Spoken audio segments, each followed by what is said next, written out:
Good morning. Thanks for calling Post to Post Youth Hockey Academy. Ravi speaking. How may I assist you?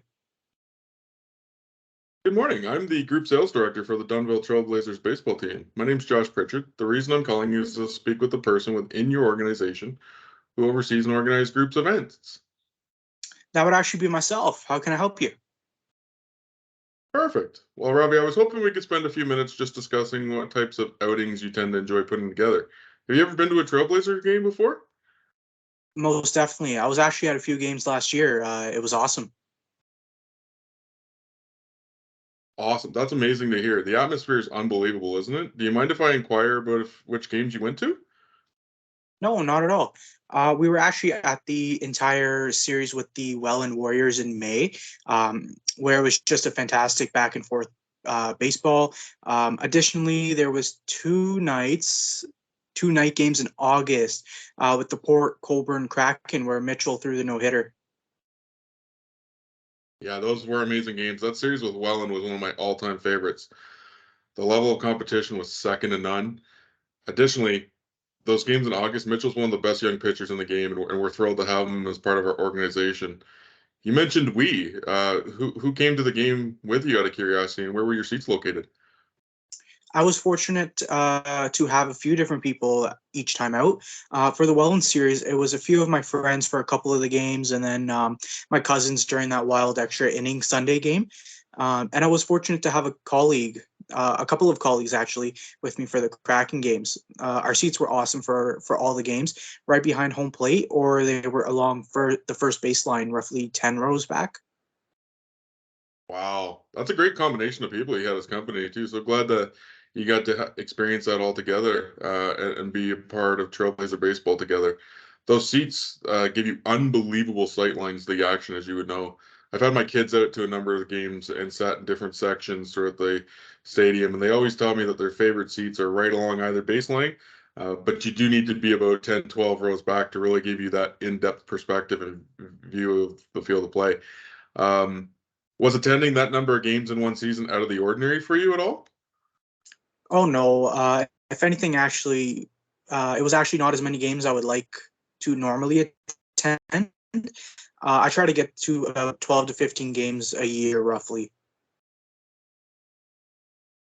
Really, 12 to 15 a year. That's impressive. Thanks so much for your support. That you clearly have been present for our growth and progress we've made as an organization since our inception 10 years ago now. What was your first reaction when you were made aware that a baseball team was coming to town? I was thrilled. Dunnville is not necessarily the largest of towns population wise, and yet the people here are great and just want to have programs and sports teams that they are really passionate about. So when I heard the Trailblazers were coming to town, I was so excited, and immediately I knew this was a team that I could get behind. That's amazing. And again, we're so super appreciative of all your support. Being from Dunnville myself, I was actually also very excited. My previous organization was very much out of town, and being a dad, it was definitely challenging having to commit those amount of hours of traveling. And you're right, it is a phenomenal town and who truly deserve an outlet to showcase their pride. And we believe that this organization and this team does that. Now, being as committed a supporter as you are, Robbie, tell me, what do you enjoy most about Trailblazer baseball games? That is a loaded question because there's not a much about them that I would say I dislike. If I'm being honest, but if I had to pick a few things that I value more than anything, is first and foremost the family-like atmosphere that you guys provide, and honestly, to go along with that is your inclusivity. Nobody is ever turned away or made to feel less than the and the organization does a great job of making sure that there's fun for everyone. Absolutely. With as you know, with Trailblazers, we definitely aim to please. It truly is our intention to provide exactly that type of family-like atmosphere uh, where everyone feels welcomed and included. Because at the end of the day, we're nothing without our fans, and we want to be able to provide you guys with experiences at our games that are going to last a lifetime. Alternatively, do you feel like there's anything we need to work on or provide better? Honestly, there's not much. Aesthetically, the stadium is gorgeous to look at. Maybe updated and reasonably priced concessions would be nice. But other than that, I can't say too much. Maybe actually some more interactive fan engagement, but that's about it. Well, we appreciate your honesty and your feedback. I mean, we definitely take into consideration fan suggestions in terms of programming because at the end of the day, it is about your experience. So I will definitely be sure to pass that along. And furthermore, with the concession options and pricing, you'll be glad to hear that we actually have completely revamped our concessions for the fans for this coming season, which I'm willing to bet will cause extreme satisfaction because we are very happy about it. With that said, you mentioned that you oversee group outings for post to post, yet I noticed things haven't aligned just yet for coming out to a Trailblazer baseball game. Mind if I inquire what type of events you have attended as an organization? Well, we're still relatively young, so I've not had the opportunity to attend many events or visit many places as a group. But we are fortunate enough, being a hockey academy, to take the staff and a large group of kids to Niagara Steamrollers games, as well as the Hockey Hall of Fame in Toronto. Wow, those are both amazing experiences. I'm a huge hockey fan myself and been able to experience both of those things multiple times. The fact that you took staff and kids is very interesting. Due to different depths of knowledges in the game of hockey, that must have led to some different likes and dislikes of different magnitudes. Why don't you tell me about that? Honestly, everyone really enjoyed themselves. I had no complaints from anyone. There was a lot of things everyone enjoyed, like being treated like a VIP, but no complaints. Everyone had their own interests while in attendance, whether it be the game, the food, or the experience. So it was a load of fun. It definitely is a lot of fun. Like I said, those steamroller games are a ton of fun and very exciting hockey to watch. And good on you for getting that many people out to an event as such. If I know one thing, it is definitely how much interests can differ. How many people in total do you think you were able to get to each of those two events? We're a very close knit group. So there were 6 full-time staff, 20 volunteers, which are basically staff members as well, and roughly 30 kids each who had a parent with them. So definitely a large group. Wow, that is a lot of people. That's fantastic. I'd be absolutely shocked if the Steamrollers did not truly appreciate your support that night. I know we would for sure. Were the staff welcome to bring any guests as well, or? Oh yeah, I almost forgot. We had about 15 significant others present as well. So it was a loud and chaotic bus ride, but an experience none of us will ever forget. I bet.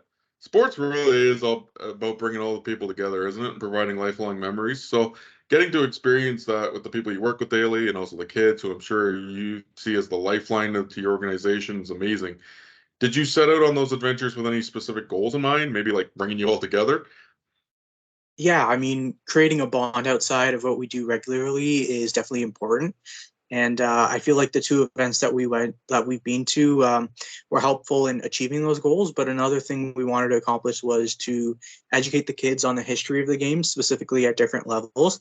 So both events were designed in that mind. Yeah, no, that's awesome. It's always more helpful to kind of have goals in mind when you do group outings. And one thing I'm taking away here, my friend, is the passion your organization has to provide these kids an experience to sport, which is awesome. I know I had a few people in my life growing up that did the same things for me to ignite that passion spark that I currently have for sport and have had almost my entire life now. Is there a certain time of year that works best for your organization to attend certain events? Because I know how much planning goes into organizing an event or outing, and roughly how far in advance do you plan those outings? Really, any time of year works. I would say that spring and summer are usually better just because it's more downtime for our business, given our sport, much like yours. It's seasonal, but really any time works. And yes, it does take a lot of planning for sure. Those other two events took me roughly 3 months, I want to say, worth of planning and organizing before they actually occurred. 3 months definitely seems to be a common theme with anybody I speak to in any sport organizations or anything like that. So that definitely sounds about right. I've worked with representatives at both the organizations you mentioned, and they are great, very accommodating. Once you secured a date and everything, how did you go about marketing it to your group? Did it take much convincing? For some, it took a little bit more convincing. than others, just because there was usually a prior commitment or something preventing them from saying yes. We used our company website, social media a lot, because we are all about the community. So we were trying to gauge interest just uh, beyond just our organization as well. It was a lot of workshops, conversations. One of the biggest barriers we came up against was how are we going to get everyone there? And we just kind of suggested buses because we wanted to arrive as a group. So that was a welcome suggestion, but all by all, but definitely came at a cost. Yeah, that can definitely be a significant damper as costs for sure. And again, especially with that dreadful inflation right now. I can't imagine the buses were cheap on top of the group tickets. With your organization, did you have to get approval from a board for these outings at all? No board. I have a founding partner who we sit down with our staff when we have concepts that we want to present, and we kind of just have staff meetings to figure out if it's something that's worthwhile. Do we believe it's something we think we'll actually get a turnout for? I think it is something that's going to be fun for not only us but more importantly for our clients. That's awesome. That's absolutely amazing that your staff kind of gets a say and you guys kind of make those decisions collectively. Kind of speaks to the amazing organization structure you have at Post to Post. Is it you and your partner who ultimately have the final say in some way, shape, or form? Almost definitely. And when you guys make these decisions, is there a budget you look to stay within at all? What type of agreements have you made in the past? Like, how much did those other events cost and things of that nature? At the end of the day, yes, we want to watch exactly how much we spend, but at the same time, we want to provide those lifelong memories and build that rapport with our base as well. So we've been flexible within reason when it comes to budgeting for those other events. I believe the Steamrollers game was 75 tickets, food and beverage, a program, meet and greet with the players for roughly 5,800. And the Hockey Hall of Fame was entry, information session, and extended private tour with lunch, and that cost for about, I want to say, $7,000, which is essentially our cutoff point. Oh wow. I mean, those are knowing the pricing usually there, those are actually some pretty good deals. So that's amazing. Now, is that all paid out of your pocket or? Well, it is paid out of our business funds, but essentially, yes. Okay, well that makes a lot of sense. Now, listen, Ravi, you have an amazing organization over there, and I can tell that you really have a passion for what you do and for sports in general. Your commitment to grow the sport of hockey, in addition to the dedication you have to other sports, is unrivaled in comparison to really anyone I've spoken with, especially over the last, I would say, couple years, working with the Trailblazers baseball team. We would love to have you bring the organization out to a game, and honestly, I have just the perfect one. We are actually playing the Welland Warriors on Saturday, June 17th, and uh, our good friend Mitchell is going to be pitching that weekend. How about this? We'd love to have you bring out 100 people, so we'll provide 100 tickets. You can bring anybody you want, staff, kids, spouses, family, community members, whatever you want. We'll give you access to one of our luxury suites along the third baseline. You'll be provided with food and beverage. We're going to have some souvenirs for the kids and a meet and greet with the team after. How would you feel about something like that? Sounds amazing, but what's the catch? Because it also does sound super pricey and a little out of our range. Well, that's just it, Ravi. You and I have very similar perspectives when it comes to sport being about experience and bringing people together. With that said, the offer I just made you, we want to be able to provide that to you at the reasonable rate of $6,350. I totally understand if you need some time, however. That is an amazing offer. I definitely do need time to discuss it with my partner and the other staff. Is it okay if I get back to you? Absolutely. In fact, why don't we do this? I will follow up with you in 2 weeks. Let's say Friday, May 5th at 11 a.m. And in the meantime, if you need to reach me, you have my number. You can give me a shout, or if it's easier to text, that is an option as well. May 5th at 11 works perfectly. We have a staff meeting on the 2nd, so I will definitely have an answer for you. Listen, Josh, you've been great, and I look forward to talking to you in a couple weeks. Robbie, it's my pleasure, truly. And absolutely, I will talk to you in 2 weeks. In the meantime, best of luck with everything in the organization. You have a great rest of your day. Thank you. You too. You take care. Bye-bye.